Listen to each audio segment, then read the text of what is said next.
Assalamualaikum warahmatullahi wabarakatuh. Perkenalkan, nama saya Saruni Umat Lilisia dengan NIM 223365, Prodi Manajemen, Fakultas Ekonomi dan Bisnis Universitas Primagraha. Baiklah, video ini diajukan untuk memenuhi tugas mata kuliah Manajemen Kinerja yang diampu oleh Bapak Muhammad Teguh Setiadi, SEMM, CTMP, CMC, CPGAM, CPLM, CIB. Baik, di sini saya akan menjelaskan materi yang pertama, yaitu tentang pengertian manajemen kinerja dan manajemen kinerja. Nah, manajemen berasal dari kata to manage yang diartikan dengan mengendalikan, menangani atau mengelola. Sedangkan kinerja sendiri adalah suatu hal yang berorientasi ke masa depan, disesuaikan spesifik berdasarkan kondisi khusus dari setiap organisasi atau individu dan berdasarkan atas suatu model kausal yang menghubungkan antara input dan output. Selanjutnya ada tujuan dari manajemen kinerja. Menurut Noe DKK 1999 ada 3 tujuan manajemen kinerja, diantaranya yang pertama ada tujuan strategik, yang kedua ada tujuan administratif, dan yang ketiga ada pengembangan. Selanjutnya tantangan manajemen kinerja. Tantangan yang dihadapi manajemen kinerja adalah kecenderungan dihindari baik oleh manajer maupun pekerja, dan mereka memiliki alasan masing-masing. Selanjutnya ada isu-isu terkait dengan sistem manajemen kinerja. Yang pertama ada revolusi, yang kedua ada pengukuran kerja PS strategi, yang ketiga ada agenda sosial, dan yang keempat ada aset tak terwujud, yang kelima kekuatan dan kelemahan teknologi informasi, yang keenam krisis dalam pengukuran kinerja, yang ketujuh penyebab krisis pengukuran, dan yang terakhir yaitu biaya pengukuran kinerja. Selanjutnya materi yang kedua yaitu tentang pengertian kepemimpinan dan kinerja. Nah, kepemimpinan dapat didefinisikan sebagai suatu proses yang kompleks di mana seseorang pemimpin mempengaruhi bawahannya dalam melaksanakan dan mencapai visi, misi, dan tugas atau objektif dengan itu membawa organisasi menjadi lebih maju dan bersatu. Sedangkan kinerja yaitu hasil kerja yang dicapai seseorang dalam melakukan tugas-tugasnya. Selanjutnya ada sistem dan proses manajemen kinerja. Nah, sistem manajemen kinerja adalah suatu kerangka kerja yang digunakan oleh organisasi untuk mengelola, mengukur, dan meningkatkan kinerja individu, tim, dan departemen sesuai dengan tujuan yang telah ditetapkan. Selanjutnya ada manfaat manajemen kinerja. Manfaat manajemen kinerja memberikan manfaat yang signifikan baik bagi organisasi, manajer, maupun individu. Secara spesifik bagi organisasi, manajemen kinerja bermanfaat untuk mencapai tujuan dan visi secara efisien dengan menetapkan sasaran yang jelas dan mengukur kinerja karyawan. Organisasi dapat mengarahkan upaya menuju hasil yang diinginkan. Baik, di sini selanjutnya saya akan menjelaskan materi yang ketiga yaitu tentang pendekatan sistem dalam manajemen.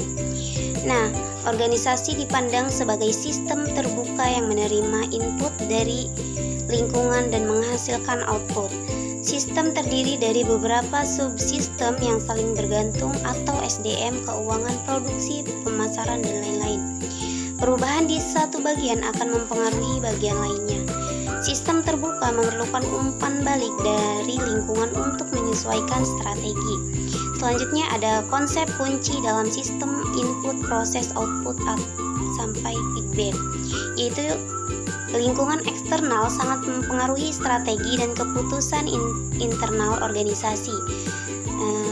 Selanjutnya keterkaitan antar bagian membantu identifikasi masalah dan solusi lebih cepat. Dan pendekatan ini memudahkan manajer dalam melihat organisasi secara holistik.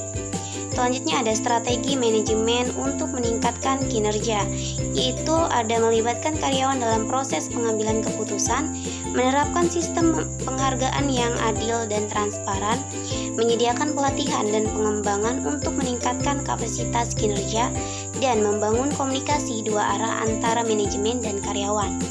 Selanjutnya ada proses manajemen kinerja, yaitu merencanakan kinerja, menyusun target organisasi, mengkomunikasi visi, misi, dan nilai, mengelola kinerja, memberikan dukungan, Pelatihan menerapkan prioritas kerja. Selanjutnya meninjau kinerja atau performance appraisal, yaitu menilai hasil kerja, memberi umpan balik, dan menetapkan tindak lanjut. Selanjutnya ada penilaian kinerja yang efektif, yaitu relevansi, yaitu penilaian terkait langsung dengan sasaran organisasi. Dan sensitivitas, yaitu mampu membedakan kinerja efektif dan tidak efektif. Selanjutnya ada reliabilitas, yaitu konsistensi hasil penilaian. Dan ada akseptabilitas, yaitu dapat diterima oleh semua pihak. Yang terakhir ada praktikalitas, yaitu mudah dilaksanakan dan dimengerti. Itu perencanaan strategi dan manajemen strategi. Perencanaan strategis dan manajemen strategis merupakan dua pilar utama yang mendukung kesuksesan organisasi dalam menghadapi tantangan di dunia bisnis yang semakin kompleks dan kompetitif. Kemajuan teknologi, perubahan regulasi, dinamika pasar, serta pergeseran pola konsumsi menjadi faktor-faktor yang terus mempengaruhi bagaimana organisasi merancang strategi mereka untuk mencapai tujuan jangka panjang. Selanjutnya ada model perencanaan strategis, yaitu yang pertama ada model penyelarasan, yang kedua ada model kartu skor berimbang, yang ketiga model dasar, yang keempat strategi lautan biru, yang kelima berdasarkan masalah atau tujuan, yang keenam ada analisis PST, yang ketujuh Hounshin Kanri, dan yang terakhir kedelapan model 5 kekuatan Porter. Selanjutnya ada manfaat dan keterbatasan perencanaan. Strategi kerangka kerja untuk mengembangkan anggaran tahunan, alat pengembangan manajemen, mekanisme untuk memaksa manajemen agar memikirkan jangka panjang, dan alat untuk menjajarkan manajer dan strategi jangka panjang perusahaan. Selanjutnya analisis lingkungan internal dan eksternal.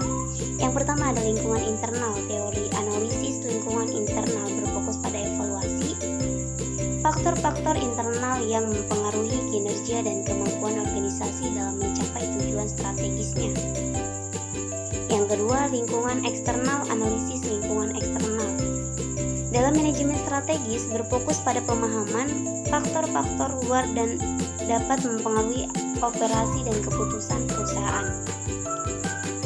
Yang ketiga, analisis SWOT. Analisis SWOT merupakan analisis pemasaran yang dilakukan dengan cara mengevaluasi kekuatan, yaitu strength, kelemahan, weakness, peluang, opportunity, dan 23 ancaman threat.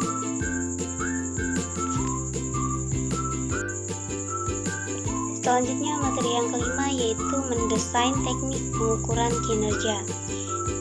Pendekatan dalam mendesain teknik pengukuran kinerja harus mempertimbangkan berbagai aspek, mulai dari strategi organisasi, karakteristik industri, hingga budaya kerja yang berlaku. Selanjutnya, teknik tindak lanjut dalam pengukuran kinerja. Teknik tindak lanjut dalam pengukuran kinerja adalah menganalisis hasil evaluasi untuk menentukan perbaikan dan prioritaskan tindakan. Selanjutnya ada pendekatan, sasaran, dan metode evaluasi kinerja, yaitu penetapan sasaran evaluasi kinerja yang tepat merupakan komponen penting yang menentukan arah dan fokus proses evaluasi. Selanjutnya ada rencana dan perbaikan dalam kinerja. Proses penyesuaian rencana perbaikan kinerja yang memerlukan keterlibatan aktif dari berbagai pemangku kepentingan, khususnya individu atau unit yang secara langsung terkait dengan kinerja yang akan diperbaiki. Selanjutnya yang terakhir yaitu ada performance, yaitu integrasi berbagai elemen performance manajemen menjadi imperatif untuk menciptakan sistem pengelolaan kinerja yang koheren dan berdampak optimal. Selanjutnya materi yang keenam yaitu ada teknik dan strategi analisa kebutuhan kompetensi. Yang pertama ada observasi langsung, yaitu membantu melihat kinerja karyawan secara langsung untuk mengidentifikasi kekuatan, kelemahan, dan area yang perlu ditingkatkan. Yang kedua ada kuesioner dan wawancara, yaitu mengumpulkan data dari karyawan mengenai keterampilan, kebutuhan pelatihan, dan area yang diminati. melalui survei struktur dan interaksi langsung. Yang ketiga ada analisis tugas dan kesenjangan, yaitu memeriksa tugas-tugas yang dibebankan pada posisi tertentu dan membandingkan kompetensi yang ada dengan kompetensi yang ideal. Selanjutnya ada pengembangan kompetensi karyawan, yaitu identifikasi kebutuhan kompetensi, pelatihan dan pengembangan berkelanjutan, pembelajaran kolaboratif dan evaluasi. Karyawan yang kompeten dan memiliki keterampilan yang memandai sangat penting bagi keberhasilan sebuah perusahaan. Selanjutnya ada soft skill dan hard skill. Dalam kompetisi, soft skill yaitu keterampilan dan kecakapan hidup, baik diri sendiri, berkelompok, atau bermasyarakat. Adapun hard skill yaitu kemampuan penguasa ilmu, pengetahuan teknologi, dan keterampilan teknis yang berhubungan dengan bidang ilmunya. Selanjutnya ada identifikasi kompetensi aparatur.